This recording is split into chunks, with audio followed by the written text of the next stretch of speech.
compañeros. Como lo hablamos en la ocasión anterior, el día de hoy voy a hacer una presentación de un avance más sobre mi trabajo con relación al pensamiento de Ian Hacking en el aspecto concreto de las entidades, tomando el caso de la epilepsia, y en esta oportunidad centrada estoy haciendo secciones y todavía no están como tal todas en un entramado, pero la parte de hoy corresponde, o la que tengo lista, en cuanto a los tipos humanos o la versión del Lotting en una categoría que utiliza Ian Hacking. Este es también un avance. Y pues quiero compartirlo con ustedes, ya que en la medida que he ido socializando y poniendo como en discusión en la tertulia este tema, me ha permitido hacer otro tipo de reflexiones que agradezco porque ustedes me ayudan a pensar pues mi tema de investigación. Así que a continuación voy a hacer la presentación. Este es ya un documento más escrito que tipo diapositivas a como lo hacía antes. Entonces ya voy a ponerles la presentación.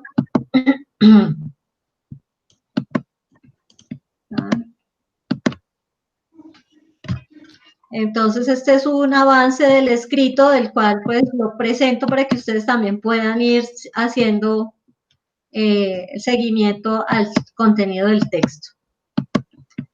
Mantengo el título general, que son límites, posibilidades y controversias que presenta el realismo de entidades, referidos a los tipos humanos interactivos de Ian Hacking, caso particular de la epilepsia. Astrid, habida cuenta de que hay dos personas que no han estado muy cerca de ciertas finuras técnicas de filosofía de la ciencia, será bueno que la expresión entidades en su momento la expliques con detalle para que pueda ser de buena comprensión de parte de Roberto y de Estela. Sí, señor. Listo. Entonces, creo que de alguna manera en esta presentación de hoy hay algo cercano a eso que me estás diciendo. Sin embargo, válido para no dejarlo pasar por alto sobre el término entidades. ¿O consideras que mejor comenzamos por aclarar eso? No, como tú consideres que sea más pertinente de acuerdo con tu criterio de presentación que hayas planeado. Bueno, voy a hacerlo y ahí estaré como también más segura si está o no está. Bueno, entonces pues como también para contextualizar, y no sé si habían estado en la vez que había presentado antes, pero entonces este filósofo de la ciencia de nombre Ian Hacking es un filósofo canadiense, es del campo de la física y es una persona que actualmente está viva, y sobre quien pues hace unos aportes que, sin ser el de las ciencias sociales o de las ciencias humanas y sociales, hace como unos aportes desde su perspectiva que yo los he ido encontrando muy interesantes y muy útiles. Entonces voy a empezar la lectura y no es muy largo el texto de todas maneras, no, aunque aquí aparezcan 12 páginas, no vamos a leerlas todas, y sobre ello pues poder hacer esas precisiones como bien lo dice Francisco. Entonces voy a comenzar. Los investigadores de las ciencias sociales, desde la perspectiva del realismo científico. Entonces aquí, bueno, creo que vale la pena ir haciendo toda esta precisión. Francisco, ¿pudieras contextualizar esto del realismo científico? Sobre todo, por ejemplo, si Estela no lo tiene muy claro. Perfecto. Sí, con mucho gusto. Ya. Dentro de los estudios de filosofía de la ciencia hay un campo que es epistemológico y un campo que es ontológico. La epistemología se refiere a la construcción de conocimiento científico y la ontología a la definición de los objetos o objetos que son campo de estudio de las distintas ciencias. Este campo de ontología y el campo de epistemología se derivan de la tradicional filosofía, que tiene también algo que se llama teoría del conocimiento y que se llama también ontología, las cuales están relacionadas con una disciplina científica que se llama, una disciplina filosófica que se llama metafísica, que por supuesto ya para el campo de la ciencia adoptan por sus métodos y técnicas específicos los nombres de epistemología para el aspecto técnico de construcción de teorías científicas y filosofía de la ciencia para los aspectos más generales de los problemas del conocimiento científico, dentro de los cuales está la definición de los objetos de investigación en las ciencias específicas. Teniendo en cuenta ese marco, el realismo científico es una postura de orden filosófico-científico que se adopta dentro del campo de la investigación de los epistemólogos y filósofos de la ciencia, que consiste en reconocer que existe un mundo objetivo de corte material en distintas manifestaciones de la materia, desde las energías más altas y sutiles hasta los conglomerados de átomos y moléculas que forman los cuerpos observables a simple vista, y los macrocuerpos correspondientes a las dimensiones de tipo cósmico. El realismo científico, por lo tanto, considera que la construcción de conocimientos científicos se basa en la observación y el registro sistemático de esa observación, que se hace a través de lo que se llama la construcción de teorías. El realismo científico tiene llamémoslo así, un opuesto o una antípoda o una antítesis, que es el antirrealismo científico, que dice que realmente el mundo no existe independiente de la conciencia, sino que nosotros construimos teorías científicas de nuestra interacción con algo en lo que habitamos, que suponemos intuitivamente que es el mundo, pero que realmente lo que hacemos son construcciones de tipo histórico y social de cómo funciona aquello en lo cual habitamos.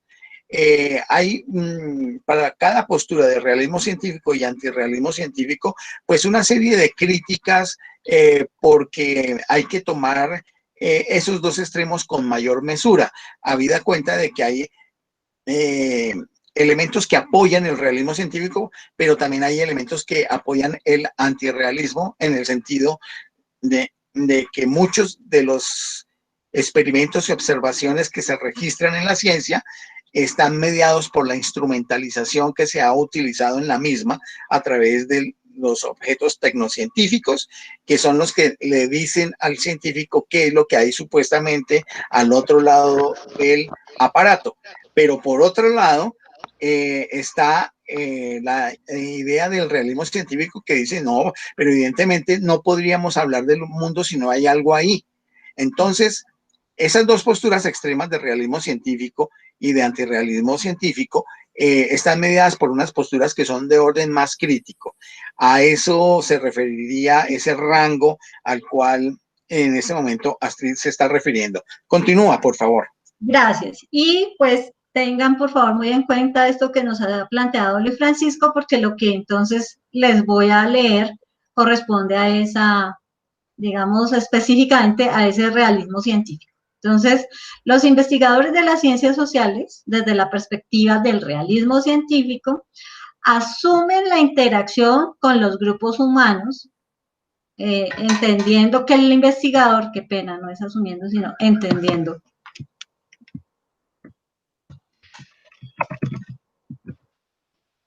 Entendiendo que el investigador es objetivo cuando él toma distancia de los grupos con quienes trabaja, en función de obtener el conocimiento sobre un objeto de investigación, al tiempo que su conocimiento lo involucra y le concierne. Las concepciones científicas sobre los seres humanos suelen ser aplazadas explícitamente por quien asume el rol de investigador. Esto precisamente en la perspectiva de una persona que tiene postura de realismo científico. Quienes se especializan en trabajar desde esta perspectiva se sienten autorizados para estudiar individuos con el fin de separarse metodológicamente de aquellos que participan de su investigación. Mediante una observación y manipulación sistemática y rigurosa, el investigador, en calidad de experto en investigación social, se propone tomar distancia de los grupos humanos sobre los cuales indaga. Es a la vez una acción extraña en tanto que el investigador como ser humano que trabaja sobre asuntos humanos llegue de forma eventual a conclusiones sobre ellos mismos. En esta línea de argumento se precisa que es el colectivo de los grupos humanos quienes representan la información o el material empírico que trabaja el investigador o la comunidad científica de las ciencias sociales. Por su contenido, los conocimientos que son sistematizados son el resultado del conjunto de registros expresados en forma de enunciados o juicios sobre el colectivo de humanos que en perspectiva de Hacking serán nominados o nombrados como tipos humanos. Es evidente que tomar distancia para hacer este tipo de interpretaciones se torna difícil, a pesar de que sea realizado por quien, en calidad de profesional, hace parte de una comunidad que sistemáticamente recolecta datos sobre humanos. La emisión de un enunciado o juicio sobre un colectivo para luego nominarlo de acuerdo con determinado tipo de ser humano se cuestiona cuando es emitida por el estudioso de las ciencias sociales, pero es factible que tenga mayor aceptación cuando es presentada por un científico de las ciencias físico-naturales o las ciencias experimentales, aunque sus argumentos tengan una justificación insuficiente. Aunque haya quienes asuman que la ciencia está libre de valores. Aquí me falta, es una coma en lugar de un punto. Perdón, vuelvo a leer. La emisión de un enunciado o juicio sobre un colectivo para luego nominarlo de acuerdo con determinado tipo de ser humano, se cuestiona cuando es emitida por un estudioso de las ciencias sociales, pero es factible que tenga mayor aceptación cuando es presentada por un científico de las ciencias físico-naturales o ciencias experimentales, aunque sus argumentos tengan una justificación insuficiente y haya quienes asuman que la ciencia esté libre de valores. Sin embargo, tan pronto la gente es puesta bajo escrutinio científico, esta separación es difícil de sostener porque la gente se interesa en sí misma. Quienes se han interesado en investigar acerca de los enunciados sobre tipos humanos y establecer categorías de orden científico sobre la sociedad, como es el caso de psiquiatras, neurólogos o psicólogos, observan que hay un cambio en la actitud de las personas cuando son informadas respecto a sus conductas y la clasificación que reciben. Si los enunciados o predicciones están disponibles para las personas a las que refieren y la conducta que describen o predicen, remite a una cuestión de elección, lo cual es más común en las ciencias sociales. El sujeto, al reflexionar sobre el enunciado realizado sobre él, puede decidir si está de acuerdo o no y ajusta su conducta en favor o no de lo que le ha sido expuesto. Las predicciones entonces pueden ser autocumplibles o autorrefutables. Al hacerse público, un enunciado cambia las condiciones que llevaron a los investigadores a enunciarlo en un primer término. Este conjunto de hechos y enunciados muestra lo subjetivo que resulta este tipo de ejercicios con precisión científica, aunque hay que reconocer que desde los estudios en sociología de la ciencia hay otro conjunto de elementos que conviene tener en cuenta. Lo expuesto hasta el momento tiene el propósito de ir a lo planteado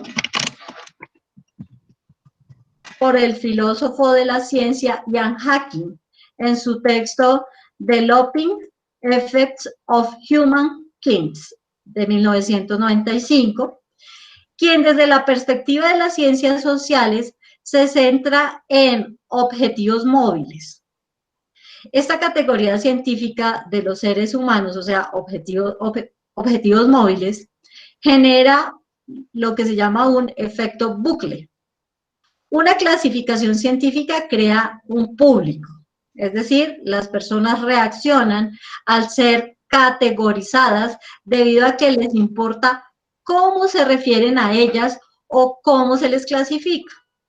Esto involucra muchas veces una valoración negativa, por ejemplo, acerca de la enfermedad mental o deficiencias en el aprendizaje o valoraciones positivas, como la inteligencia o la creatividad. En consecuencia, las personas organizan su vida en términos de dicha clasificación científica y pueden comportarse de forma diferente según confirmen o no la forma en que han sido clasificadas. Es decir, algo cambia en el mundo empírico a partir del cual se basó la clasificación. Por lo tanto, la misma debe ser ajustada a nuevos datos empíricos. La clasificación científica cambia haciendo que nuevamente el público cambie y por tanto lleva a que nuevamente deba ser reajustada. De esta forma, la interacción entre las ciencias humanas y sociales en relación con su público muestra un movimiento recursivo no circular que Hacking expone o plantea como un bucle. Hacking sugiere que este tipo de interacción se encuentra a lo largo de las ciencias humanas y sociales. Por lo tanto, amerita una investigación especial, un campo que incumbe mucho más a la anormalidad mental y que aspira a ser una clase de ciencias naturales. Lo que sigue es una elaboración de la perspectiva de Hacking al fin de revisar cómo puede ser interpretada en el caso de los tipos humanos, en particular de la epilepsia. La posición de Ian Hacking para entender los trastornos de orden mental contiene elementos tanto realistas como construccionistas. Es decir, ni la realidad ni la construcción deben ser cuestionadas, según Hacking, 1996, página 366. Lo anterior se sustenta a través de sus argumentos sobre el trastorno de la personalidad múltiple, cuya entidad ha sido muy controvertida. Y dice, la entidad es real, en el sentido de que es una condición con comportamiento asociado que afecta a un número significativo de personas. Hacking, 1996, página 358. Y también fabricada por el sentido de que algunos expertos los medios de comunicación han provocado la prevalencia sobre la concepción actual acerca de los trastornos, como el de la epilepsia, presente en determinados grupos o tipos humanos. Hacking señala que al caracterizar el trastorno de determinada manera, no está dada necesariamente por ser su carácter biológico, sino por el hecho de que haya individuos que muestren determinados comportamientos que han sido clasificados como anormales o patológicos, los cuales les generan usualmente sufrimiento. así como por el hecho de que a su alrededor se hayan generado toda una serie de instituciones, desde revistas científicas dirigidas por expertos en la materia hasta centros psiquiátricos donde prestan atención sanitaria. Todas estas manifestaciones individuales y estructuras aparecen en un momento y lugar dado, pudiendo ser objeto de nuestro conocimiento, y en ese sentido son reales. Es por ello que reconocer los procesos de construcción de la enfermedad mental no la hace menos real. De esta manera se sale del debate clásico entre realismo y construccionismo. En este orden de ideas, entonces se plantea la pregunta: ¿cuáles son los límites, posibilidades y controversias que presenta el realismo de entidades referido a los tipos humanos interactivos de Ian Hacking con respecto a la concepción epistemológica de las características que empíricamente se registran y experimentalmente se relatan en el caso particular de la epilepsia? Entonces aquí, pues, digo, es una exposición acerca de lo que yo he encontrado, de lo que se ha definido como epilepsia y como estudios al respecto. Pero por ahora, pues a mí me gustaría más aprovechar y que poner en discusión el tema de carácter epistemológico o filosófico científico que está en Hacking sobre los tipos humanos, que les describí de manera como muy específica en el texto de Lopin, que es en el que él habla de los bucles, y que pues consideraría yo que es sobre lo cual podríamos hacer una reflexión de tipo filosófico-científica, o por lo menos que a partir de la experiencia personal también que se haya tenido en asuntos muy cercanos. Es lo que quiero presentar. Yo pienso que entonces es bueno hacerte varias preguntas. Ajá, vale. Esto para poder entender mucho mejor cada uno de los elementos que nos has compartido. Hay una primera pregunta que yo te lanzaría y es el concepto de entidad al cual se refiere lo que has leído no está claro desde el punto de vista epistemológico ni tampoco ontológico. ¿Qué es eso? ¿Qué es eso de entidad? Es una primera pregunta. Lo otro es que tú señalas una relación de la entidad con los tipos humanos. ¿Quiénes determinan los tipos humanos? ¿Y por qué se habla que hay un bucle? Porque es que es como si hubiese algo recursivo, algo que se repite. ¿Quiénes construyen los tipos humanos? Y tú hablabas de los objetos en relación con las personas de los tipos humanos. ¿Son objetos de investigación esos grupos de tipos humanos? Ahí me detengo con el propósito de que puedas abordar las preguntas. Bien, entonces, vamos con el de entidades. A ver si ya lo tengo acá en...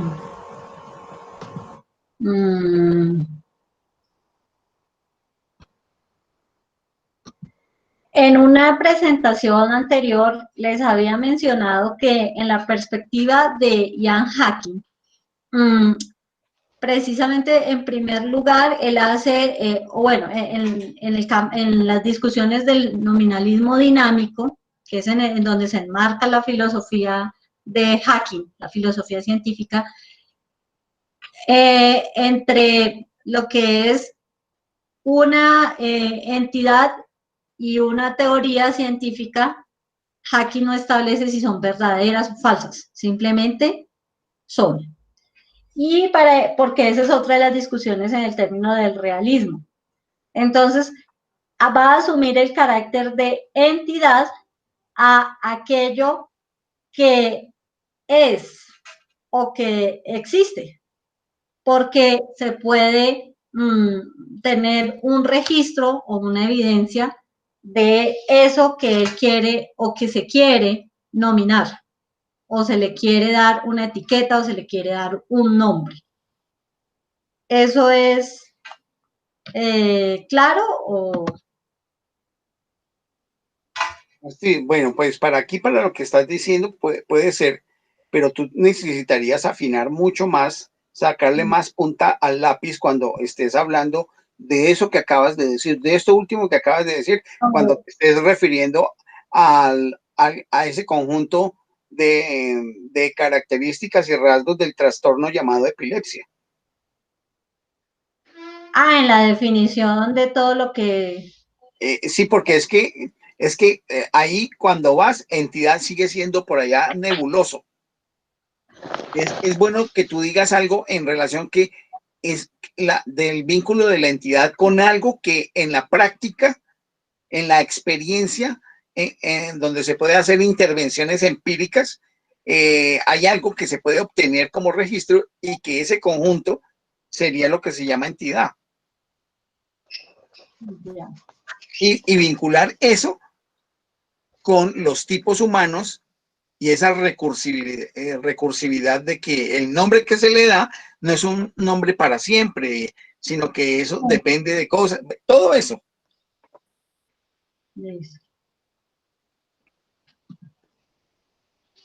Estaba en la... Bueno.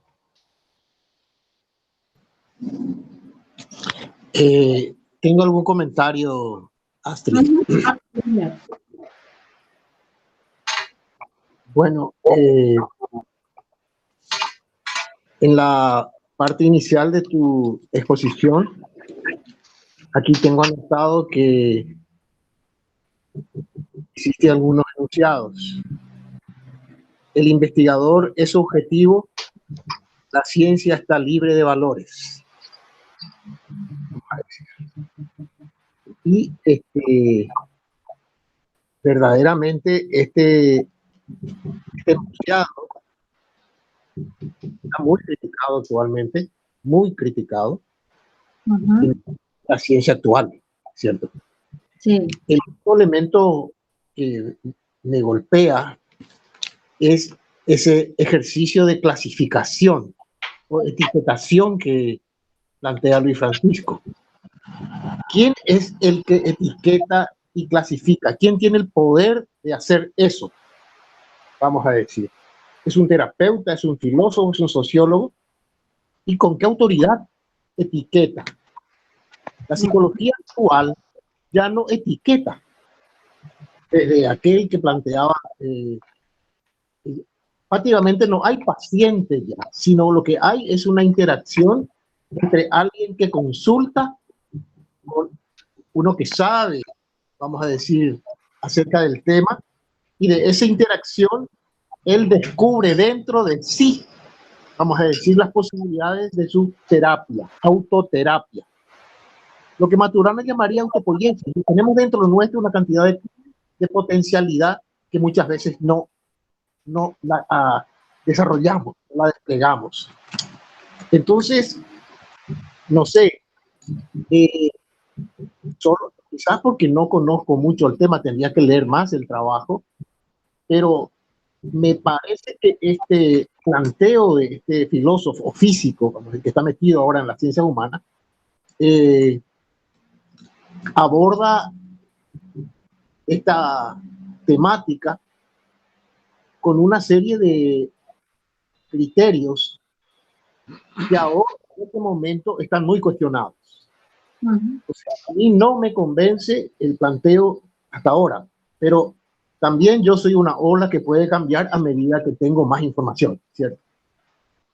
No me convence. Y cuando hablas de bucle, ya hablas de sistemas, ya hablas de sistemas.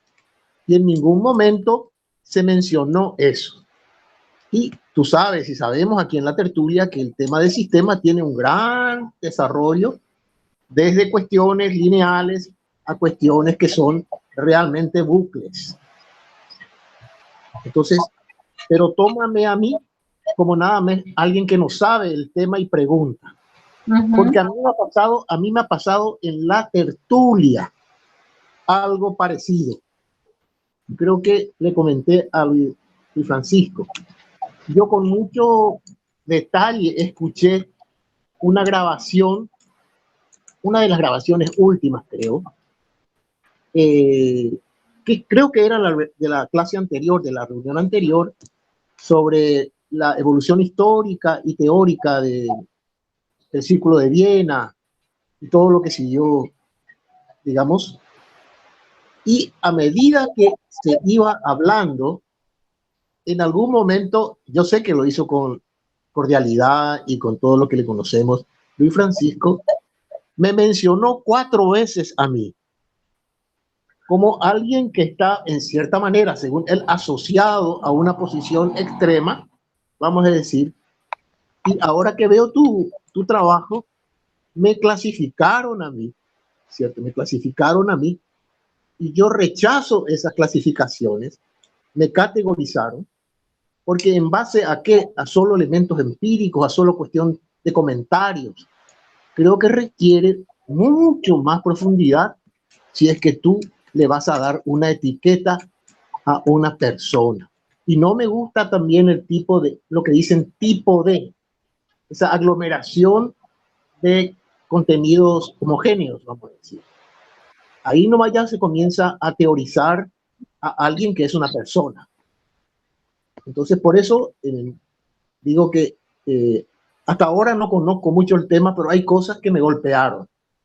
A lo mejor con más información, conociendo más, puedo yo también, como dije, como una ola, ir ajustando mis conocimientos y entender.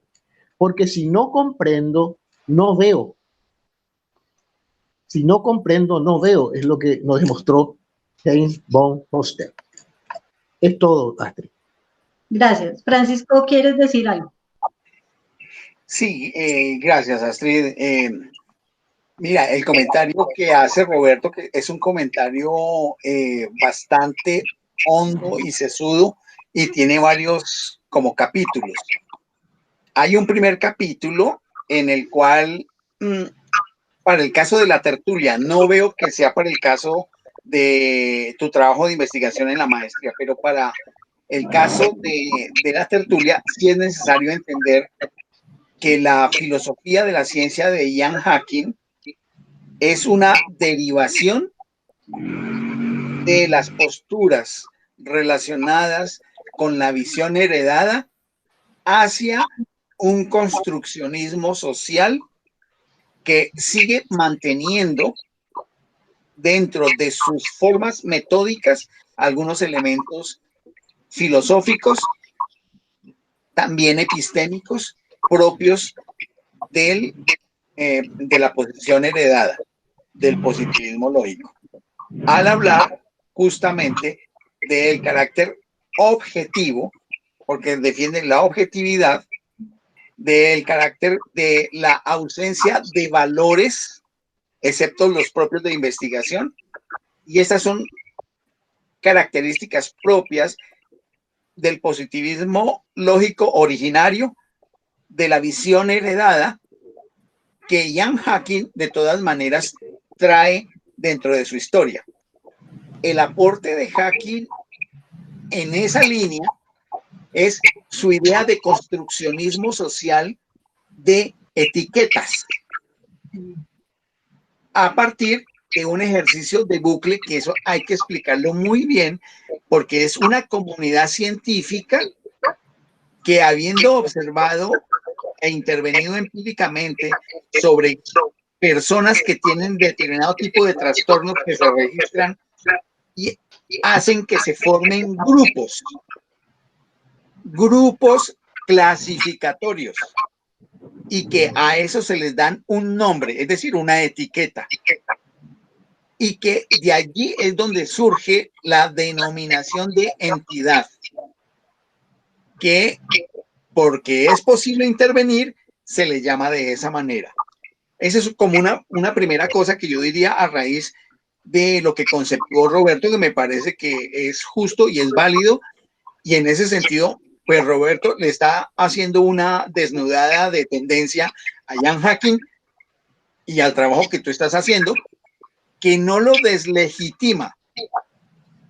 No, porque lo que pasa es que Roberto está hablando desde otro sistema de movimiento teórico, que es el sistema de la teoría de sistemas, que él ha defendido, la teoría de sistemas y sobre todo de los sistemas cibernéticos de segundo orden, donde lo que se observa es hecho por parte de observadores mismos que hacen parte del sistema.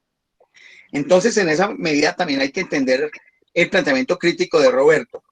Ese es un primer elemento. Un segundo elemento es que parece ser que hubo alguna comprensión de Roberto en relación a la descripción del positivismo lógico, donde lo mencioné 4 veces, justamente en la parte de las críticas al positivismo lógico, donde yo había señalado que justamente cada una de esas veces donde se le hace crítica al positivismo lógico, Roberto con justicia había señalado eso para el campo de las ciencias sociales, donde eso que se planteaba dentro del positivismo lógico era una falla o una debilidad y que Roberto le había señalado a lo largo de todos estos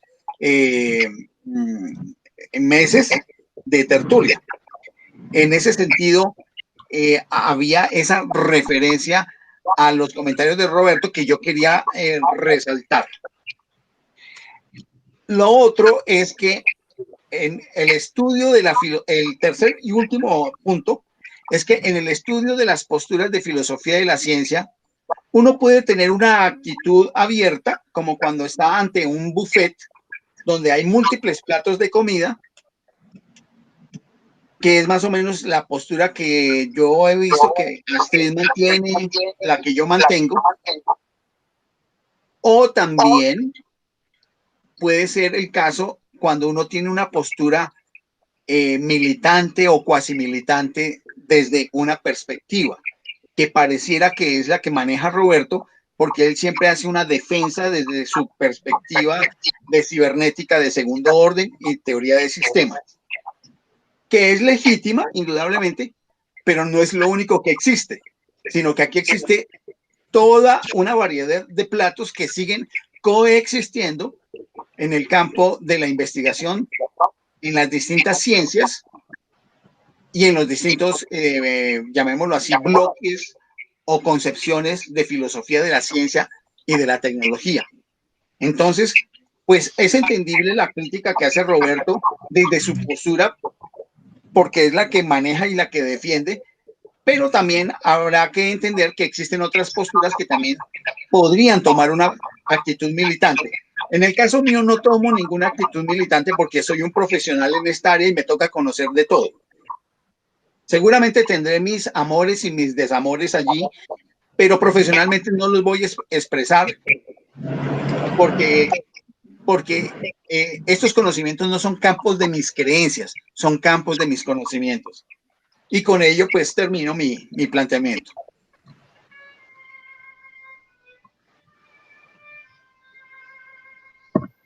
Gracias, porque precisamente lo que tengo hoy es un fragmento, entonces claro, eso hace perder el panorama de todo el problema que se está planteando en el trabajo de investigación.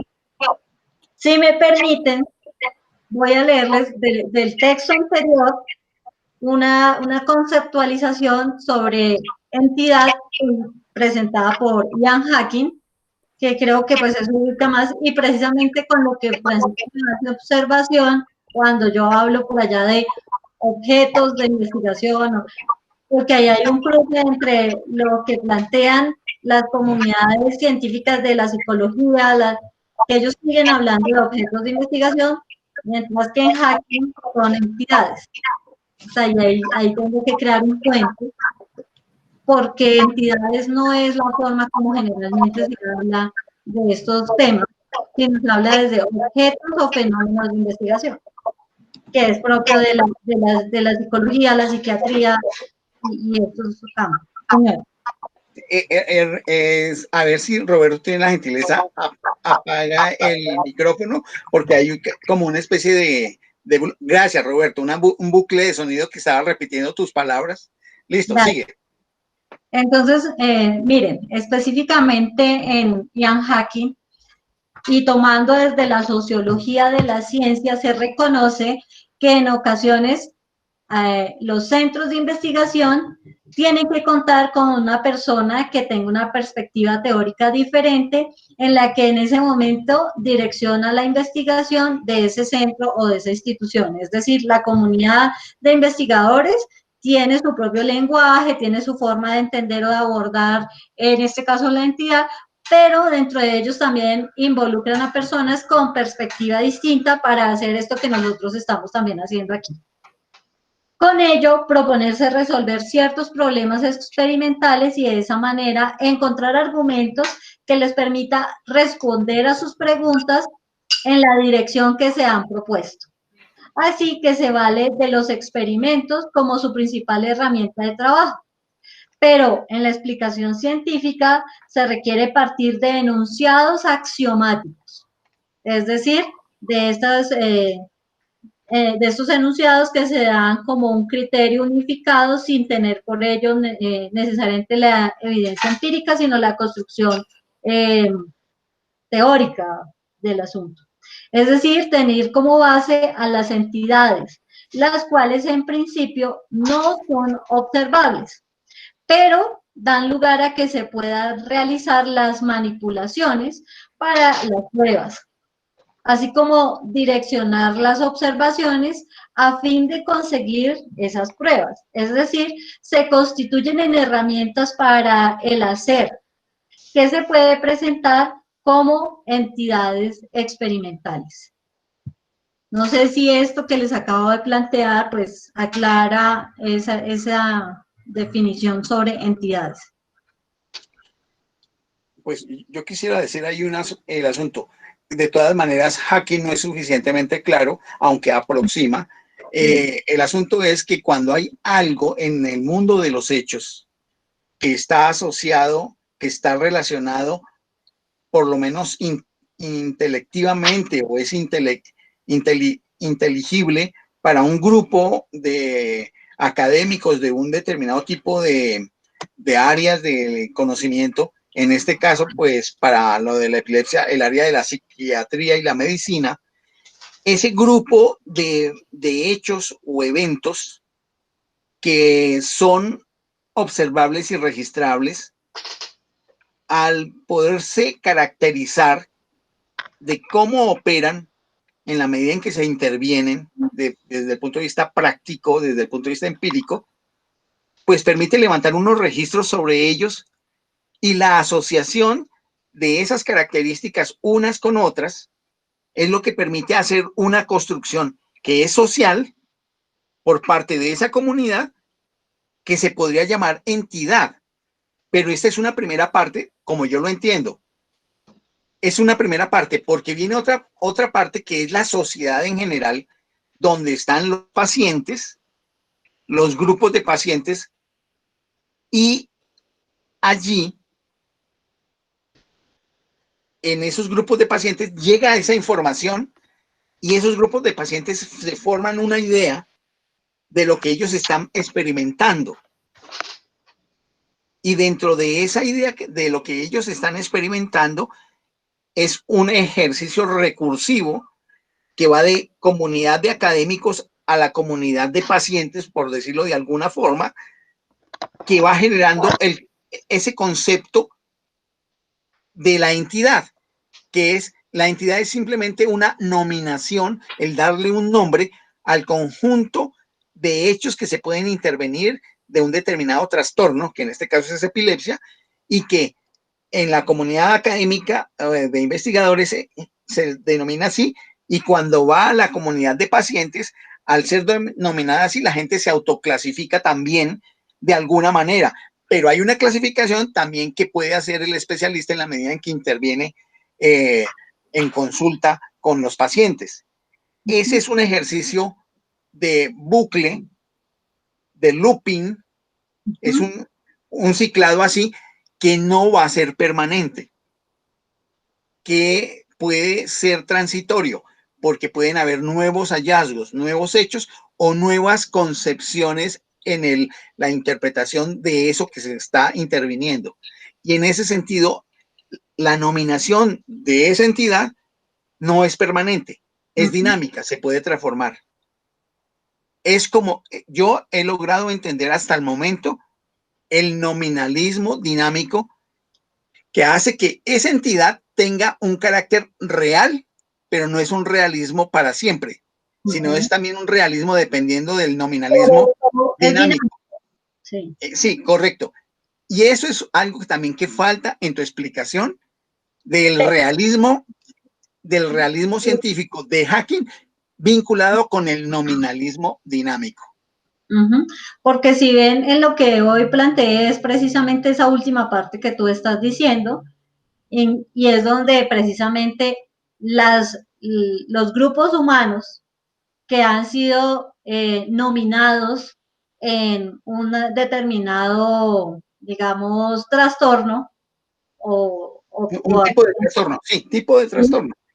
Las personas, ahí lo decía yo, las personas cuando escuchan por parte de un profesional que les dice usted es esto, pero si lo reciben de un profesional de las ciencias sociales, lo ponen a discusión y lo revisan. Cosa distinta cuando lo presenta un físico. Eso es lo que hoy quería mostrarles.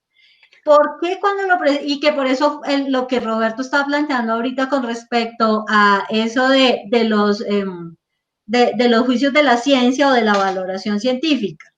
Precisamente, ¿cómo es que una nominación de tipo humano que emite un sociólogo, un psicólogo o alguien de las ciencias humanas, la sociedad o la persona que recibe el concepto está dispuesto a revisarla y más bien a cambiar su comportamiento, porque es lo que voy exponiendo allí, es capaz de cambiar hasta conductas con tal de pronto de que no acepta ciertas nominaciones que le han sido dadas?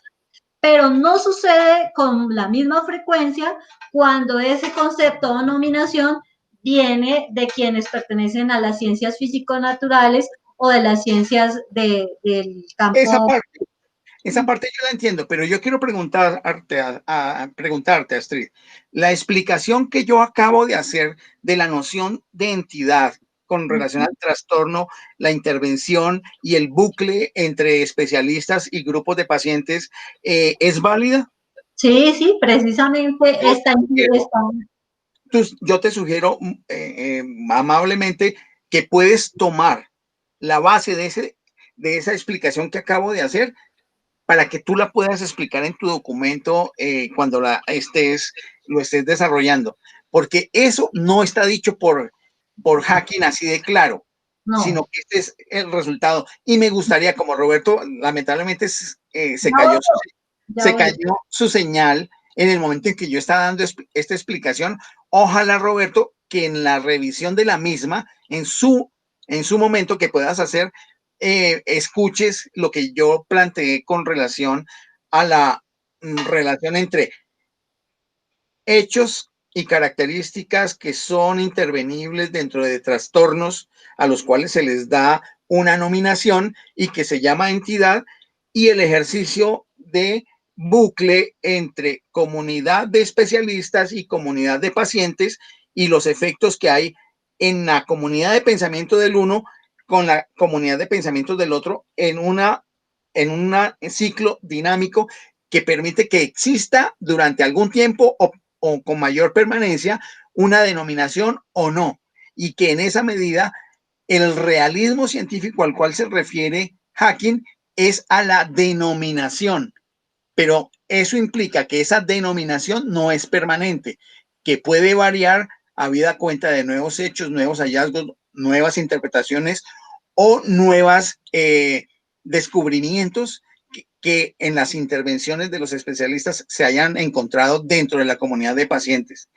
El punto es que esa etiquetación, llamémoslo así, no es simple, porque es que la construcción de la descripción de los trastornos obedecen a dos componentes que yo le he insistido a Astrid durante mucho tiempo.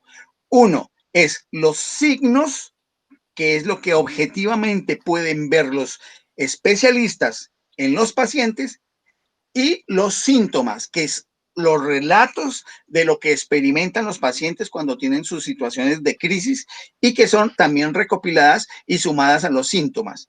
Tanto síntomas como signos se constituyen en aquellos hechos sobre los cuales los especialistas pueden intervenir. Y en esa medida es que se hace la clasificación de los tipos.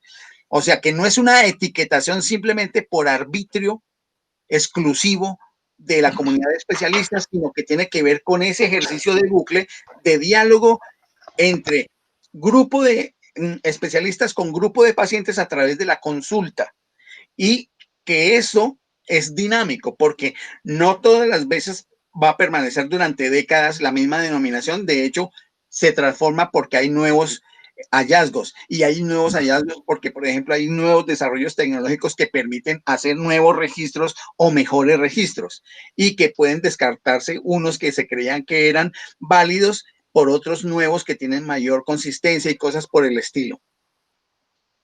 Yo creo, Astrid, que en ese sentido sería muy útil que tú lograras precisión en tu escrito explicando estas cosas.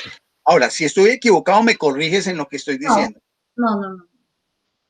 No, es claro, y eso hace parte, pues yo lo estoy viendo como parte de los límites que hay en la postura de Hacking.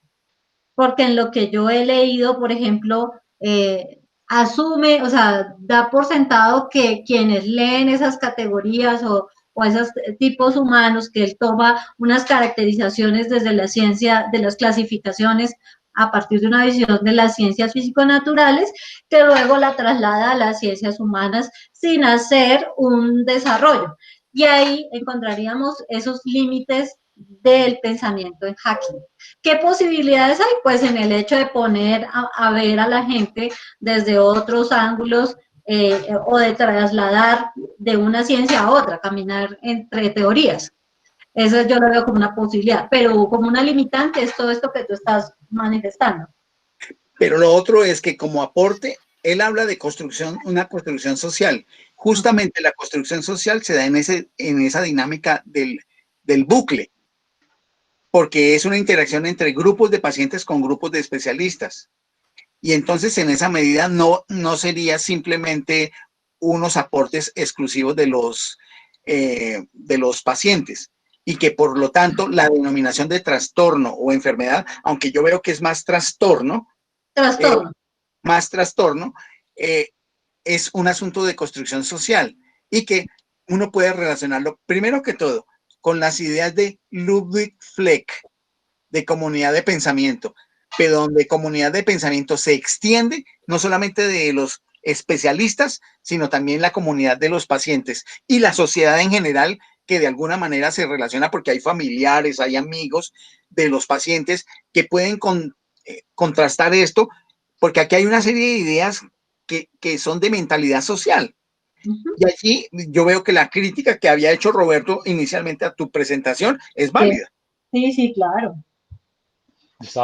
Estoy como pensando en que las clasificaciones se dan siempre en torno, digamos, a eventos normales, ¿no? O sea, se clasifica lo normal y tú vas encontrando una serie, digamos, de parámetros para establecer la clasificación. Pero esas clasificaciones de normalidad también se dan en comparación con lo anormal. Entonces, digamos que el bucle son esas condiciones normales que se van transformando poco a poco o en unas nuevas condiciones, o que a raíz de la comparación digamos, con aspectos anormales dentro de la clasificación, pues te van a dar nuevas posibilidades de clasificación. Y por eso las clasificaciones siempre se van, digamos, como del mismo modo en que una vez se determina una clasificación, inmediatamente surge un movimiento o que la reconoce o que definitivamente no quiere estar dentro de esa clasificación, entonces va originando, digamos, como una acción, un movimiento. Y creo que eso es lo que va a dar como resultado nuevas clasificaciones o nuevos hallazgos para clasificar. Mira, yo te voy a decir lo siguiente con respecto a eso. Yo veo que tengo unas diferencias con lo que tú planteas. porque es que tú estás tomando la clasificación como un elemento inicial de análisis. No me cabe duda de que las clasificaciones se hacen en todos los campos, pero aquí estamos hablando de un asunto de la clasificación de una serie de eventos que son considerados trastornos, es decir, no normales. Vamos a ver que cuando hablamos de normales, ¿a qué nos estamos refiriendo? Vamos a ubicarnos en estadística en la campaña de Gauss de la curva normal. La curva normal señala que hay una especie de montaña simétrica en la cual hay un valor central, que es la media poblacional, y hay unas desviaciones estándar que es 1, 2, 3, 4 y se prolonga. En la medida en que se va prolongando hacia cualquiera de las dos colas de la curva, es la menor cantidad de individuos allí que está. La mayor cantidad de individuos se agrupa hacia la parte central donde está la media poblacional. Podemos decir que hacia el lado derecho son valores superiores, hacia el lado izquierdo son valores inferiores.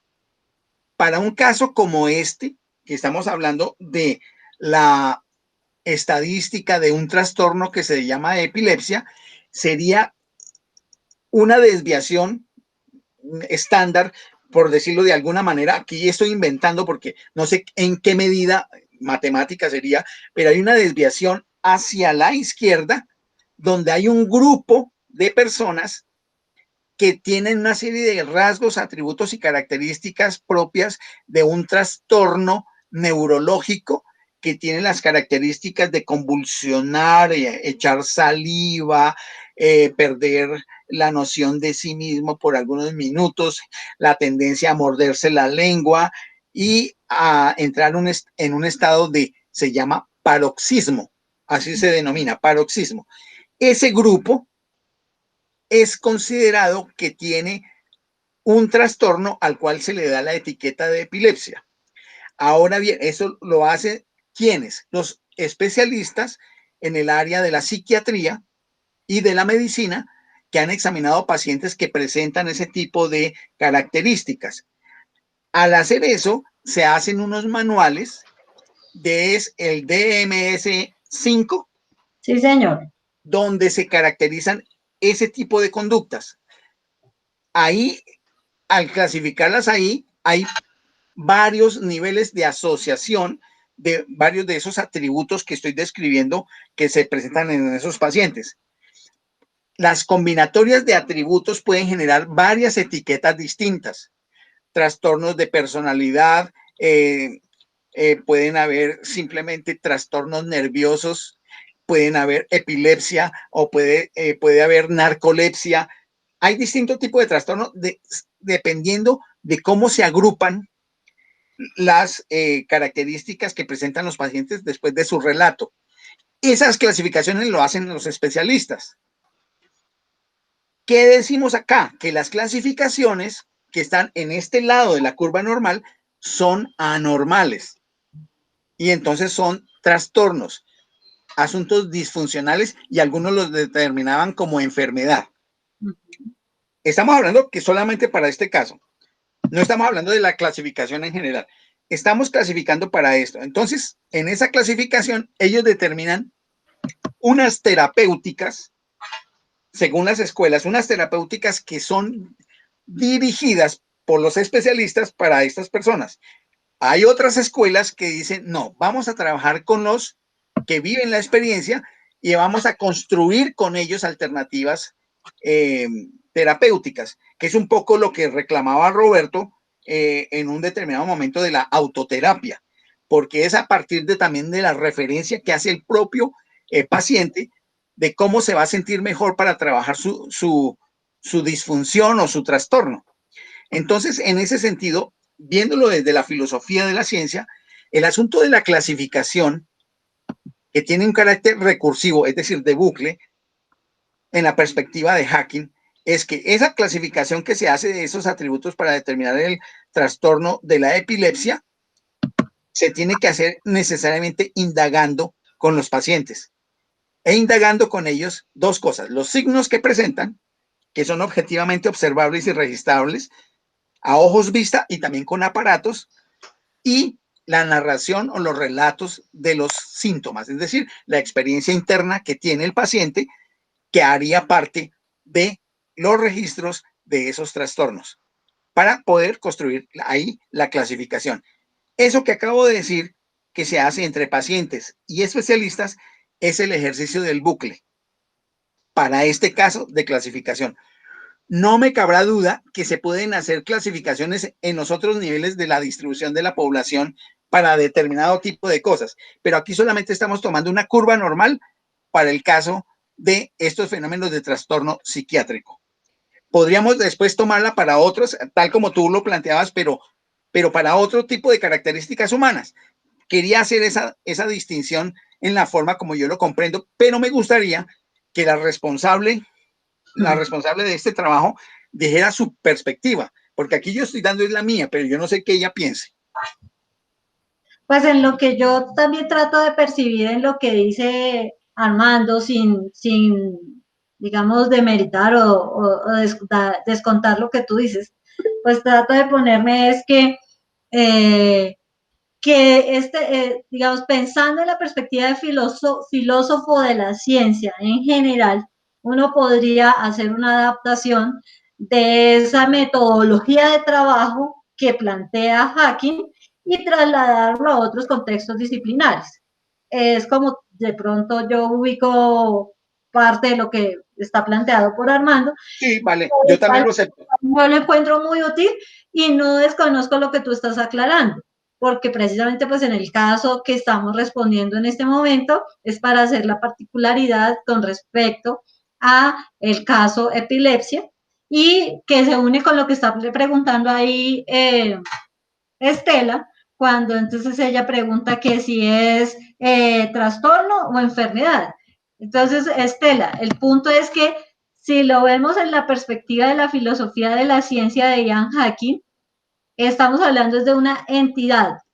Y una entidad, en los términos de este filósofo de la ciencia, es... ya. Entonces, en términos de entidad, es decir, meternos en otro tipo de comunidad de pensamiento, como lo plantea hoy Francisco, tendremos que salirnos de la perspectiva del médico y del psiquiatra para pensarlos como filósofos de la ciencia en esa categoría o en ese término que Hacking está nominando como entidad, entendida la entidad como algo que es de tipo axiomático, es decir, yo no lo puedo manipular como física. Ajá, este es todo el lenguaje. Señor. No, sí, sigue y después apoyo tu planteamiento. Gracias. Entonces, en el sentido axiomático es aquello que sobre lo cual se asume o la comunidad científica se pone de acuerdo para decirlo, vamos a nominar. Astrid, trata de terminar. Es que la otra es muy atacada.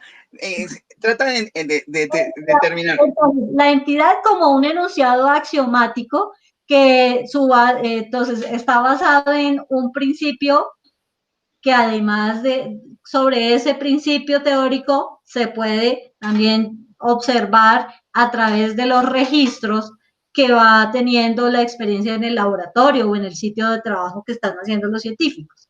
Pero específicamente decir que eso existe, pues ellos lo que dicen es que ahí se logra ver porque hay un registro. Eso es lo que toman como entidad. Bien, para apoyar lo que plantea Astrid, la comunidad de especialistas inicialmente clasifica con un nombre el conjunto de rasgos, atributos y características de cosas que pasan en pacientes y le dan un nombre. Y ese nombre lo dan inicialmente a partir de algo que no van a cuestionarse, sino que simplemente lo enuncian porque hay que decirlo de alguna manera.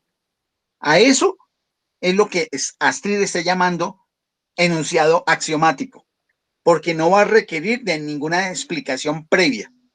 sino que es una nominación que dan inicialmente y luego de ello empiezan a ver qué es lo que se asocia con ese nombre y se empieza a intervenir. En la medida en que se va interviniendo, se va viendo si esa denominación es la más plausible para ese conjunto de registros que se van obteniendo luego de la intervención sobre los mismos, sobre esos rasgos y atributos que hay en los pacientes.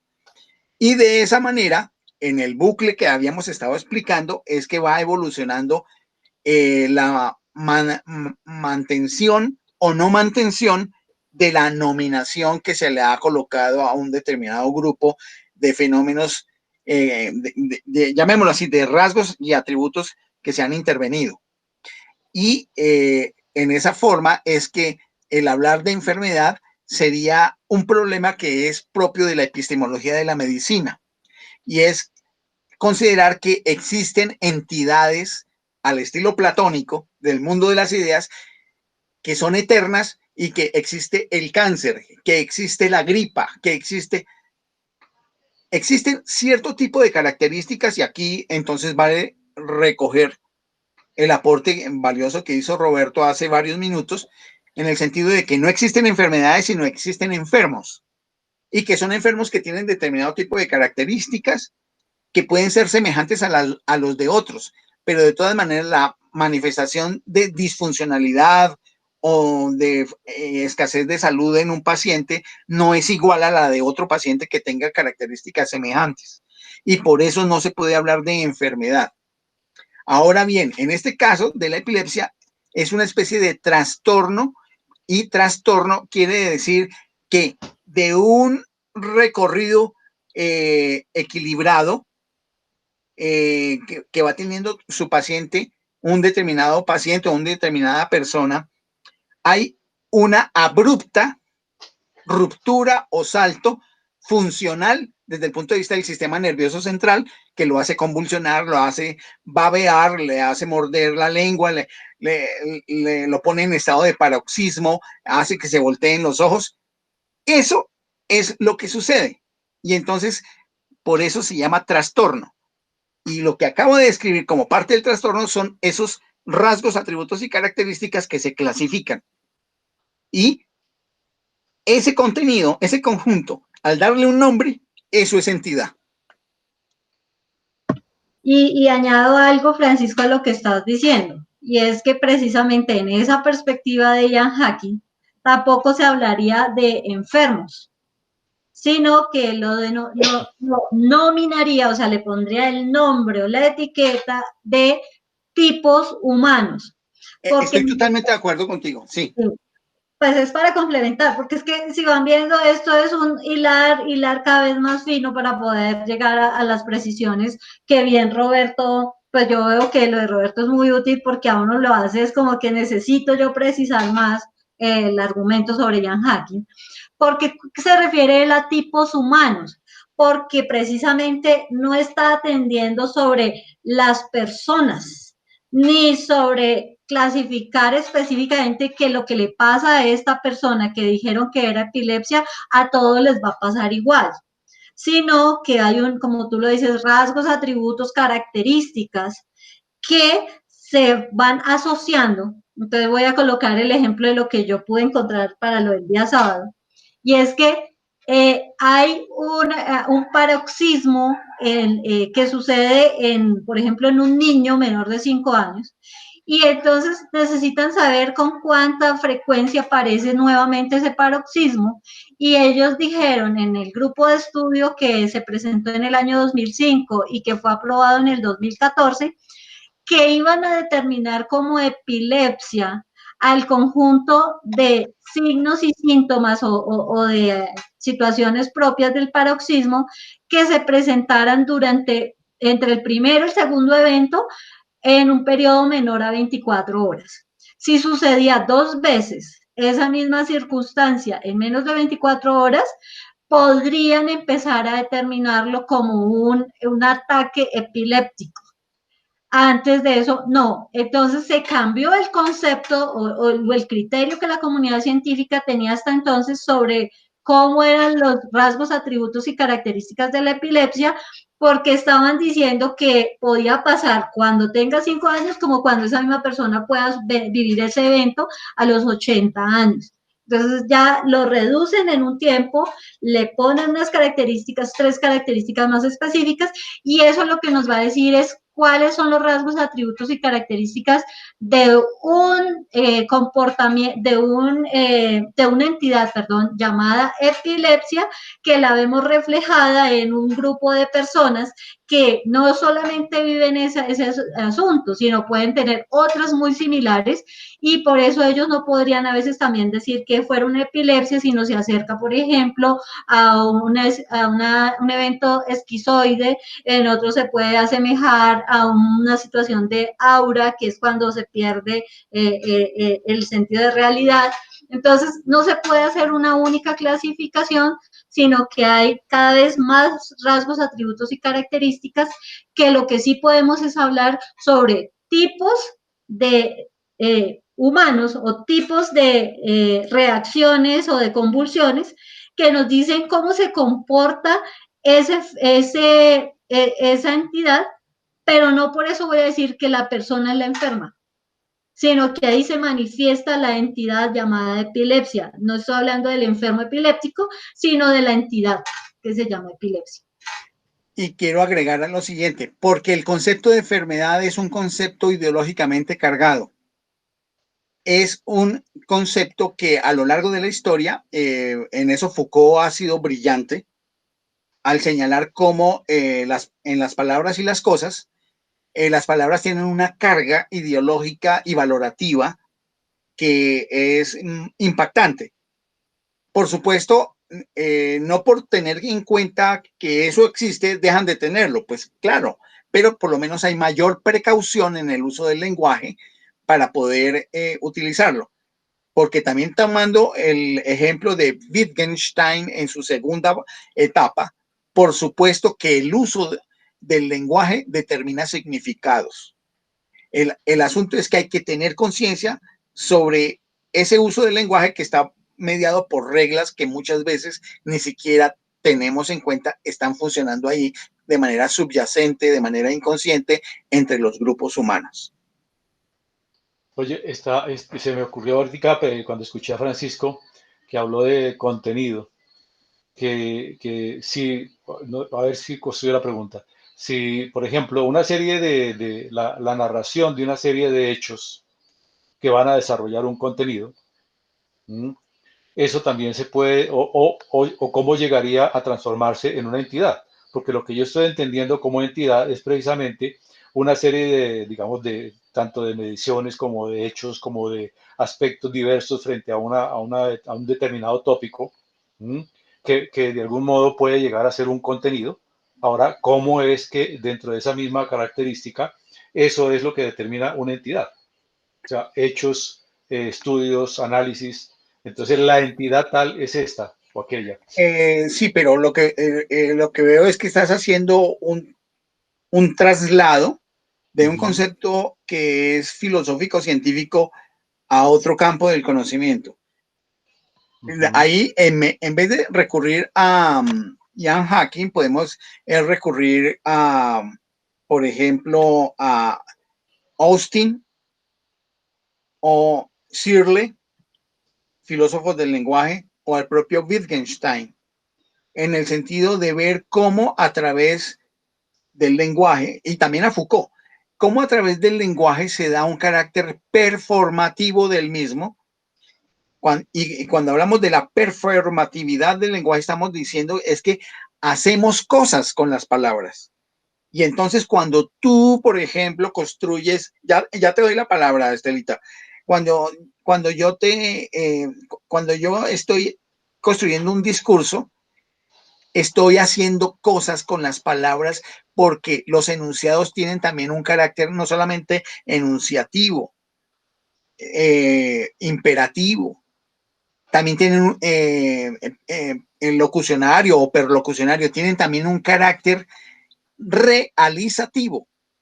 Y es decir, que eso que se dice se vuelve un hecho, se vuelve una cosa que genera cambios en el mundo.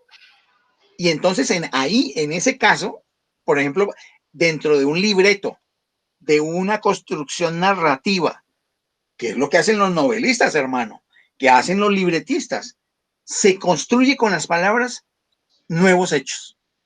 Ahí me callo y le doy la palabra a Astrid, perdón, a Estela. Micrófono. Ya. Sí, pero no solamente con las palabras, porque están los actos y locucionarios y los eventos, ¿no? Porque, por ejemplo, si yo estamos todos en la tertulia, estamos en un salón y está haciendo muchísimo frío y la ventana está abierta. Y entonces yo exclamo, ¡ay, qué frío hace! Yo no les estoy haciendo a ustedes una frase enunciativa comentándoles que está haciendo frío. No, yo lo que estoy es sugiriendo que alguien se pare, por favor, y cierre la ventana. Entonces, esa parte es muy complicada y muy delicada porque se dice una cosa, pero se espera que la acción sea otra. O sea, sería muchísimo más fácil cuando yo te dijera, ¿alguien por favor puede cerrar la ventana que tengo frío? Entonces, ahí el asunto se complica. Y se complica muchísimo porque ese es el manejo contextual y social del lenguaje. Y eso está muy intrínsecamente ligado con la cultura a la que uno pertenece. También los gestos, ¿no? Por ejemplo, nosotros decimos así para comer, y acá hacen lo contrario, unen sus 5 deditos y hacen esto. Entonces los gestos y todo son muy, ¿cómo se llama? Muy contextuales a la cultura. Entonces ahí esa parte sí se me complica mucho porque ¿cómo se puede hablar de un universal lingüístico en cuanto a unos actos ilocucionarios o unos actos hiperlocucionarios? Bueno, ahí hay una cosa bien interesante, aunque esto nos desvía un poquito, y es que hay una propuesta que hizo Habermas en 1976-78 que se llama Pragmática Universal del Lenguaje, y en la cual señala que no importa el idioma, no importa la lengua, hay unas estructuras básicas en todas las lenguas que permiten a través de su uso establecer una dinámica de significados que son equivalentes entre unos y otros. Habría que mirarla con detalle y que si te interesa, pues que la pudieras leer, la pragmática universal del lenguaje de Habermas, para mirar también eso. Porque lo que tú dices es totalmente cierto. Las diferencias culturales hacen que específicamente determinado tipo de signos, actitudes, no sean exactamente las mismas, pero el juego general de la dinámica de signos y palabras, de actitudes y palabras, sí tiene una estructura semejante porque son propias de la naturaleza de la especie humana, que es lo que trata de plantear Habermas en ese artículo. Si te llega a interesar, me dices y yo te lo envío. Sí, sí, Ahora, de todas maneras, pues hablando de lo que decías tú como la condición, pues una persona autista y una persona con síndrome de Down no entiende esos saltos de lógica, ¿no? Por eso es que ellos no entienden los chistes y las cosas de doble sentido, porque la ilación es totalmente como recta, no sé cómo explicarlo, no con ese salto de doble significado. O sea, la persona dice qué frío hace y el otro sí qué frío hace, pero nunca jamás va a entender que yo le estoy diciendo que si fuera una persona con este tipo de síndrome, ¿no? y tomando esto que está diciendo Estela y llevándolo al carácter del nominalismo dinámico, que es específicamente sobre ese tipo de lenguaje que trabaja en Hacking, es que es de una u otra manera para ese momento o para ese evento que se le da esa nominación, lo que indica que no vale para todos los casos porque es dinámico y hace que se particularicen eventos. Que no, ¿Dinámico o contextual?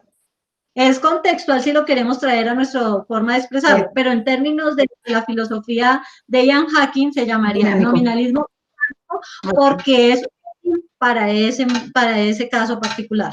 Ok, gracias.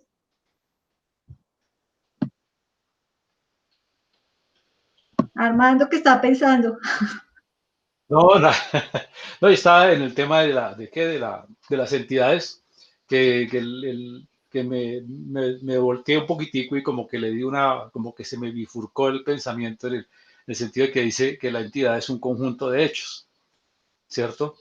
Eso es lo que tenemos hasta el momento, ¿no? Que es un conjunto de hechos que van a determinar lo que es una entidad y lo que va a ser el motivo de estudio y análisis.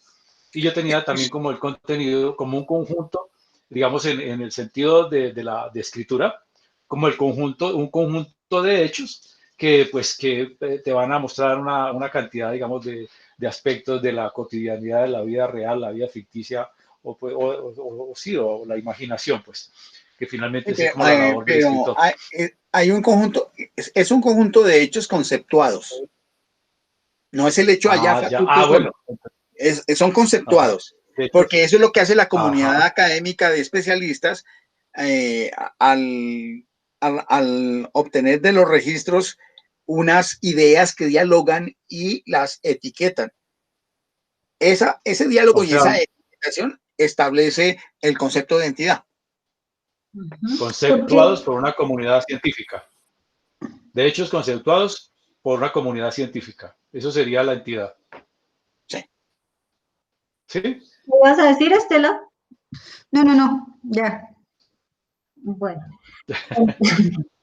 Y bueno, y recuperando algo de lo que Francisco pues planteó como pregunta sobre quiénes determinan o construyen esos tipos humanos, pues en lo que yo tendría para decir en este momento es que para el caso específico, y volviendo al tema del nominalismo, el caso específico de quiénes determinan o establecen los tipos humanos en el caso de la epilepsia, corresponde a los científicos que trabajan en las áreas de la psiquiatría, la medicina y la psicología. Son ellos los que de una u otra manera socialmente se les daría esa autorización para que hicieran esa categorización de tipos humanos. Una pregunta, Astrid.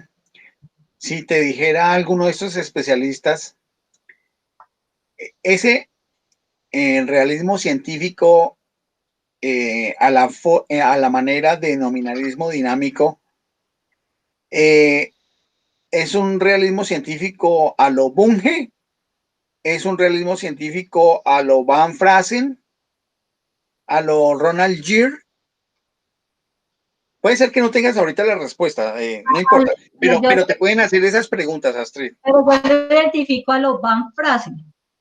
¿Por qué les digo a lo Van Frasen? Porque a lo a lo Bunge simplemente es ponerle como que esa es la etiqueta porque objetivamente es.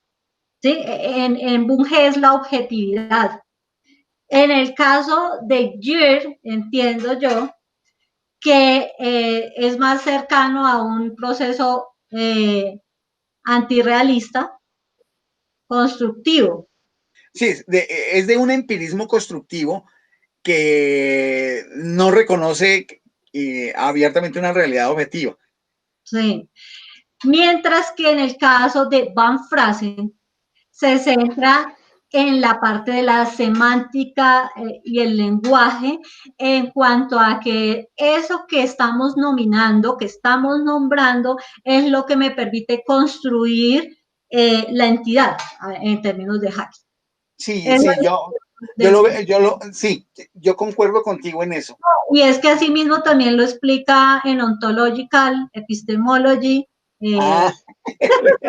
No me lo estoy inventando, lo dijo. No, pero bueno, entonces está muy, muy bien el asunto. Y tenerlo así de claro es muy bueno, porque entonces ahí hay un elemento semanticista dentro de la filosofía de la ciencia de hacking con su nominalismo dinámico, y eso es importante tenerlo en cuenta. Y gracias por la pregunta, porque es que sí ves que cada día me ayuda a afinar más la claridad. O sea, todo esto que yo he podido presentar en las tertulias es lo que a mí me ha ayudado, porque realmente, pues, allá hasta este semestre que hicimos las clases ahí los sábados en la tarde, pero antes de eso, no tenía como a dónde más sino con Francisco y con ustedes, y por eso pues a mí me gusta mucho presentarlo aquí. Y yo sigo muy, como me siento muy halagada con esas interpretaciones que hoy Roberto presenta, ¿sí? Porque es una manera de uno darse cuenta que tiene, en dónde tiene que como afinar, y sobre todo porque aquí lo hacemos en un sentido fraterno. Si yo voy y llevo esto así a un ambiente por allá en un congreso de filosofía de la ciencia, adiós, no tienen compasión con uno. Entonces, eso sí, agradezco. Te podrían preguntar también, bueno, ¿qué tendencia global de filosofía de la ciencia estaría asociada con esta filosofía de Ian Hacking? Está cercano, o sea, es un punto de tipo antirrealista, pero es un es un realismo, pero es el realismo que se ha denominado como dinámico, porque no es tan el realismo de Bunge, que es objetivante, sino que además hace sus propias transformaciones teniendo en cuenta el lenguaje. O sea, es como esos grises que aparecen en esa gama, porque no estaría de específicamente realismo o específicamente antirrealismo, pero está en esa condición de, de un realismo en condición de realismo científico. Y la idea del componente histórico en esta filosofía de la ciencia, digamos los aportes de Kuhn en sus distintos momentos, ¿está cercano, está lejano? ¿Qué elementos podría tener de Kuhn o de Lakatos? Bueno, de Lakatos, no sé si se pudiera hablar de programas de investigación ahí. No, yo lo veo más cercano si es en el caso de si es a Feyerabend. Está más por el lado de Feyerabend en el sentido de que esto es funciona o es útil para la circunstancia propia. En ese momento, si es útil, si es válido, si funciona, y por eso tiene carácter de pragmatismo, pero más por el lado de Feyerabend y no de los programas de investigación, porque los programas de investigación yo tendría que tener varias hipótesis ad hoc. Pero Y, pragmatismo y Feyerabend, ¿cómo se relacionan ahí? o sea, en Feyerabend, ¿qué es? El hecho de que hay tantas posibilidades que si me funciona esta o me funciona aquella, eso es lo que vale, ¿cierto? Porque es útil, porque tiene sentido. Y así yo no me frazo en una sola. Eso es lo Pero no es porque sea pragmatista. Es que el problema del pragmatismo, hay un asunto que es la actitud pragmática y otra cosa es pragmatismo como concepción. Es la actitud pragmática. ¿Sí? Ya. Y entonces Foucault ahí cómo cuenta, porque hay una construcción social o no de las palabras. No, solo recupera en Foucault el hecho de que precisamente por ese carácter ontológico que tienen las palabras, yo puedo darle ese, digamos, ese valor de utilidad. Pero es que en Foucault las palabras eh, las palabras están directamente relacionadas con las cosas, ¿cierto? Las palabras y las cosas tienen una relación uno a uno. En el caso de Ian Hacking, él dice, sí, las palabras me ayudan a entender o a nominar, pero precisamente es porque las nominamos que ellas son. Eso no está. Oh. Pero entonces ahí veo ahí unas cercanías con lo que plantea Austin, John Austin. Sí, sí está más De cómo hacer cosas con palabras. Ajá, pero se distancia de Foucault, por eso es que él dice, yo le aprendí a Foucault muchas cosas, pero quiero que vean que yo no soy Foucault. Yo no Listo, copio. pero insisto, John Austin, hacer Sí, cosas con palabras. Sí, es más cerca a Austin. Por ahí en la web hay algún artículo sobre cómo hacer cosas con palabras, cómo hacer cosas con palabras que puede tocar. No tanto para que lo metas en tu trabajo, sino para que estés armada, que estés afilada en tu barbera cuando venga alguien a hacerte preguntas. Sí. Y eso también es útil en que eso es algo que hace Ian Hacking. Ian Hacking por eso coge a todos los filósofos y les hace todo ese recorrido, porque dice, yo con este comparto tal cosa, pero me distancio de él en esto y en esto. Entonces, por eso también ese carácter del nominalismo dinámico y de que a este autor no se le puede clasificar en un prototipo de como tú me estabas planteando ahorita, de decir o es realista o antirrealista, o como a veces yo hice entender hoy que era pragmatista. No, él tiene una actitud pragmática, él es antirrealista, pero un antirrealismo de tipo más científico y que además es dinámico porque busca que precisamente haga esos efectos de bucle, ¿sí es? Entonces ahí ya va uno armando más al personaje. Gracias, Astrid. Algo que quiera, entonces, y Roberto, que no sé si esto que se ha ido diciendo, pues también va llenando un poco de preguntas. Por supuesto, Astrid, interesantísima la presentación, porque se va formando como una red, ¿no? Sí, Cada señor. uno aporta al concepto central que tú has dado. O sea, muy interesante realmente. Y me gusta mucho esa dinámica. O sea, que está abierto esto, no está cerrado. Entonces es más cercano a la vida. Ahí está el secreto. Muy bien.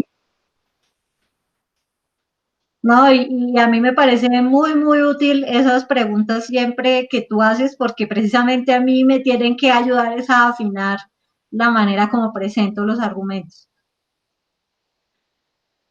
Armando. Como hacen los peluqueros, afilan su navaja. Sí, sí.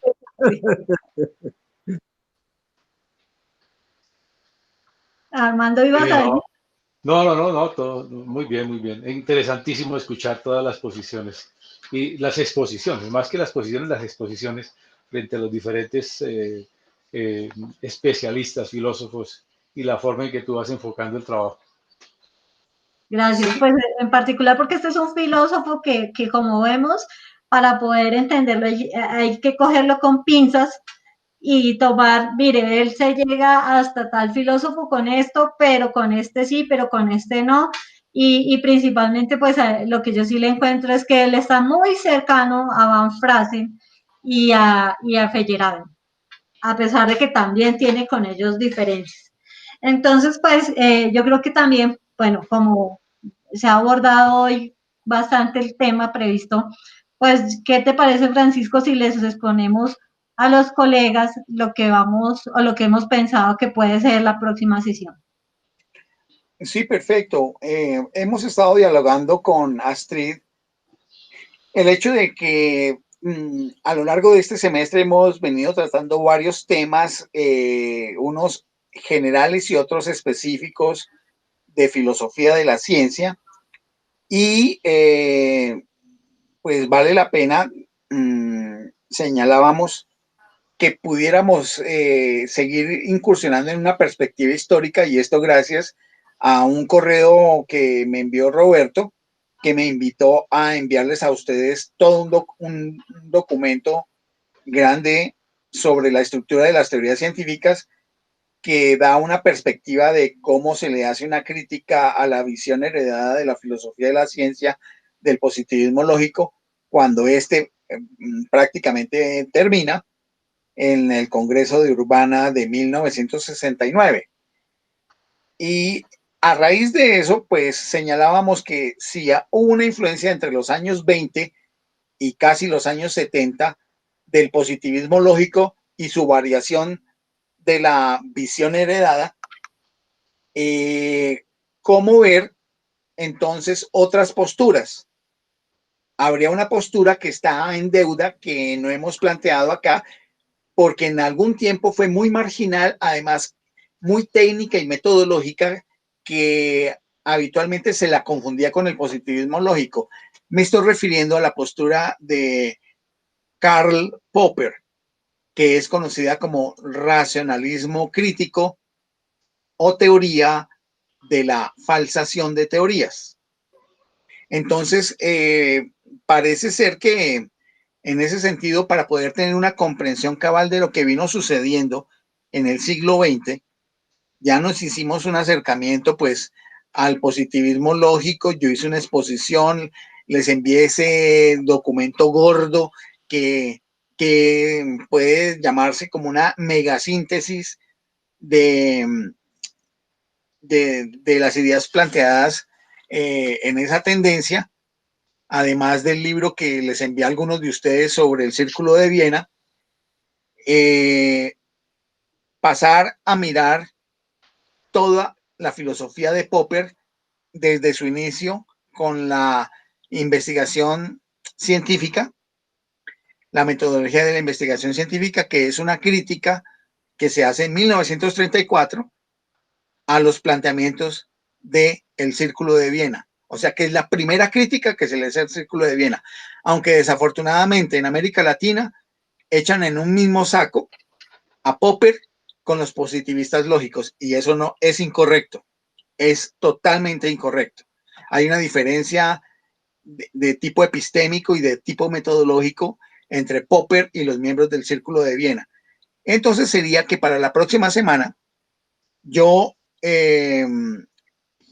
enviaría un documento que sirva de esbozo o abrebocas sobre el racionalismo crítico, o sea, la filosofía de Popper, la filosofía de la ciencia de Popper, para que ustedes se empapen de ello, y a partir de eso empezamos a hacer, así como en el día de hoy, una presentación y unas conversaciones, preguntas, críticas y cosas por el estilo, y entender cómo fue que evolucionó el pensamiento de Popper.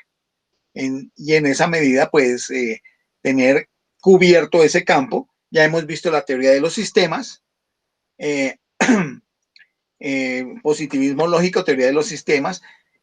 Hemos visto también las posturas críticas de ciencias sociales, aunque podríamos ver en algún otro momento el desarrollo de la filosofía de las ciencias sociales en la perspectiva de América Latina. Yo tengo un paper sobre eso que podríamos posteriormente enviar, que ya es un asunto específico, no de filosofía de la ciencia general, sino filosofía de las ciencias sociales, caso específico de las posturas participativas. Seguidamente podríamos ver entonces otra tendencia, que sería el estructuralismo. Me refiero al estructuralismo francés para las ciencias sociales. Hay otra postura que es el estructuralismo metacientífico, que esa es una rama derivada de la visión heredada que se da tanto en Alemania como en Estados Unidos, que es mucho más técnica. Posteriormente podríamos ver ya unos filósofos más específicos, tales como Paul Feyerabend, la segunda versión de el falsacionismo, pero ya sofisticado, de Imre Lakatos, con la metodología de los programas de investigación. Y posteriormente podríamos llegar a lo que se llama la guerra de las ciencias, que es el debate que se da entre Alan Sokal y Jacques Bricmont con los filósofos de la ciencia franceses en relación con el mal uso del lenguaje, el uso del lenguaje científico en publicaciones supuestamente científicas, pero que a la larga son imposturas intelectuales, hasta llegar a las filosofías, por ejemplo, de Ronald Gere y de Bas van Fraassen. En medio de eso también hay algunas posturas de unos filósofos finlandeses como Ilkka Niiniluoto, que también la podríamos ver, que son filosofías de estos últimos 15, 20 años. Entonces, para los propósitos de lo que venimos haciendo, sería trabajar lo de Popper para la siguiente semana. habíamos hablado con Astrid que será nuestro propósito. Nosotros no vamos a parar la tertulia. Nosotros continuaremos hasta final de año y comienzos del siguiente, todos los días jueves a la misma hora. Quienes quieran parar, pues están en su derecho de hacerlo, pero Astrid y yo sí vamos a continuar en nuestra tertulia seguidamente, porque este es un ejercicio que hemos hecho durante más de 13 años estudiando diferentes temas, y en este momento con el ejercicio de la tertulia vamos a continuar. Eso más o menos queríamos decirles. Estoy convencido de que en el término de 6 u 8 meses habremos cubierto una inmensa cantidad de temas, todas como barridos generales, por supuesto, que se pueden profundizar, pero tendrán ustedes un panorama bastante respetable desde el punto de vista de cultura general, de filosofía de la ciencia. Me parece excelente. Sigue, Roberto. Disculpa, de Francisco, estudiar a Popper es un pilar de, digamos, de la filosofía contemporánea. Pero quería contarles esto. Esta semana me invitaron a asistir al lanzamiento de un libro de un filósofo paraguayo, relativamente joven, creo que tiene 35, 40 años, y investigador. Y lanzó un libro que se llama La muerte de las humanidades, el libro, desde el punto de vista del paraguayo. Y asistí y, en fin, son como casos, un mosaico de casos que después él reflexiona desde el punto de vista filosófico. Es muy interesante, pero permitió que los asistentes, numerosos asistentes de muchas partes del mundo, que es una persona que ha viajado mucho, ha estado en Italia, en diferentes partes, Portugal. Entonces yo comenté y le felicité por el lanzamiento del libro, pero le quise hacer un breve comentario, que ahí ya ustedes me conocen, y le dije, es que hoy en la ciencia actual ya hay distinguidos científicos que ya no separan las humanidades de la ciencia. El caso de Prigogine ha reencantado de nuevo el mundo al establecer la conexión entre cuerpo y espíritu, que el que había dividido era Descartes, pienso, luego existe. Pero eso desde la perspectiva de una física cuántica, como se dijo acá, la cibernética de la cibernética. Entonces, a él le llamó mucho la atención eso, y después ya cuando terminó, en el correo me dijo, qué interesante el tema que usted ha planteado. Pero es porque aquí, le contaba yo, Luis Francisco, aquí persiste lo que nosotros llamamos la visión heredada. Aquí persiste en toda la academia, en todo el país todavía la visión heredada, vamos a decir, y no ha pasado al otro paso cualitativo de comprensión de la realidad. La visión cualitativa muy poquito, lo sistémico casi nada, y el cuarto sistema ya cibernético de la cibernética no existe. Entonces ahí fue que yo capté eso y dije qué interesante sería que me mandó después al día siguiente el libro en visión virtual. Tengo el libro en virtual. Y entonces dije, si están interesados les puedo pasar el libro virtual para ver qué podemos hacer con él. A lo mejor un día podemos comentar el libro, para ver también cómo se está aquí queriendo avanzar, queriendo plantear algo distinto a lo que es la tradición heredada. Eso es lo que quería decirles. Claro, Roberto, claro. Por supuesto, hazlo y entonces en la dinámica de la programación podemos incluir posteriormente, no sé si a finales de noviembre, comienzos de diciembre, una sesión una vez que hayamos podido abordar el libro. Si el libro es muy voluminoso o no tanto.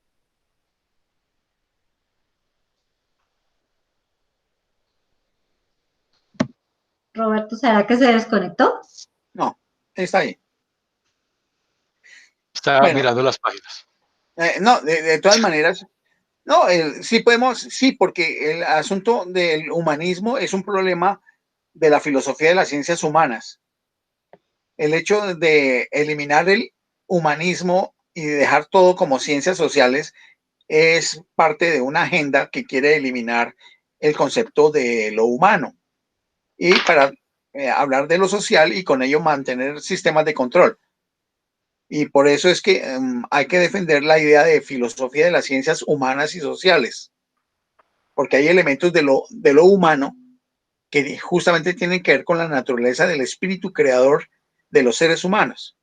Todo lo que tiene que ver con la estética, todo lo que tiene que ver con el pensamiento mítico, el pensamiento religioso, las aspiraciones trascendentales, la producción estética, el cultivo de las letras, La ética. las expresiones plásticas, todo eso se puede abordar en una perspectiva filosófica y científica, pero no como la física ni la matemática, sino Así en es. otra perspectiva. Así mismo, así mismo.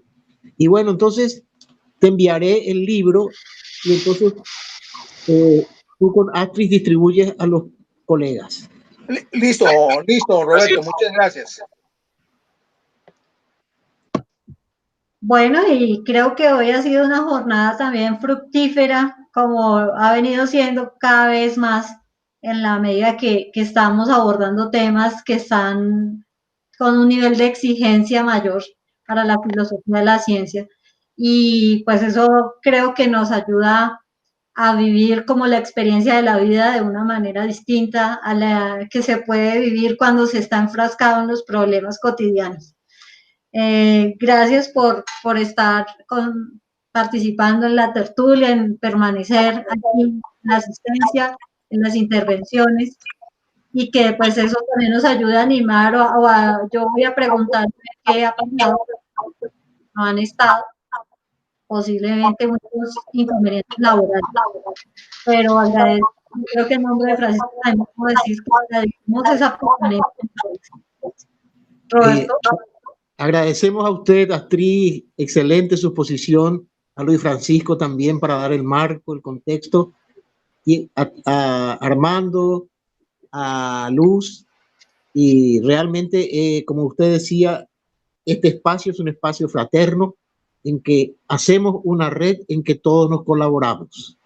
Y entonces se cumple algo que decía Von Foster: cuando comprendo, veo, nos abre los ojos. Muchas gracias. Gracias, Roberto. Gracias. Entonces, llegamos hasta aquí y más tardecito entonces les llegará el video tan pronto me llegue aquí al sistema. Y Listo. nos vemos en la próxima. Hasta pronto. Bueno, muchas gracias, Astrid, muchas gracias, mi amigo Francisco, y a Roberto, bueno, a todos, por la participación y por mantenernos en esto. Chao.